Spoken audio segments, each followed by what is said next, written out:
Police जालरे धरा पड़िला video viral करिथिबा प्रेमिका बनाम इंस्टा गर्ल तेजर अश्लील वीडियो भाइराल को नहीं थाना हाजत रे प्रेमिका अमीय।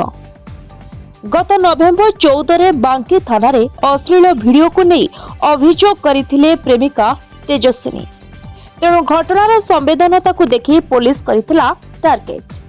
एवं एबे जाजपुर अभियुक्त अमीय को काबू करिछि पुलिस एवं समस्त मेडिकल चेकअप परे एबे कोर्ट हाजत को पठाइछि बांकी पुलिस।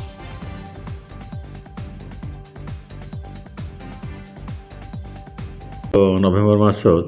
14/11/2024 रे गोटे आमर जो विक्टिम बांकी एरिया से गोटे रिपोर्ट देते रेप सहित वीडियो भाइराल केस रिपोर्ट देते से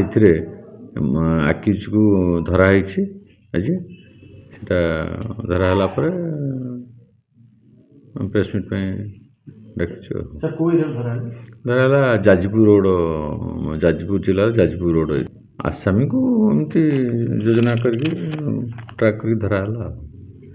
सर से आक्यूज रही बोधे वकिल जी विभिन्न गणमाध्यम देखा मिलूँ से बांकी थाना पुलिस एगेन्स्ट विभिन्न केस एफआईआर कर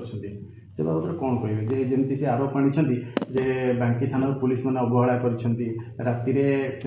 विक्टिम को राति एकुटिया नहीं विभिन्न अभियोग आणुं विभिन्न गणमाध्यम सेगुड़ा सब माने सेमती तो किसी कराई बांकी थाना एरिया माने खोजा चलती आने स्पॉट विजिट करूँ जहाँ सब फॉर्मालिटीज करूँ विक्टिम को जमीती सम्मान दे इन्वेस्टिगेशन रे आम सम्मान देचु विक्टिम जहाँ दवा कथा सम्मान दिखाई पुलिस तरफ सेमती किसी असुविधा भी अभियोग आनी जिते आक्यूज को पाऊना परिवार और सांगसाथी बांकी पुलिस से सस्पेक्ट भाव में अणाई इंटरोगेशन पर छड़ाई दिया। बांकी रे सुशांत नायकों की रिपोर्ट बांकी मिरर।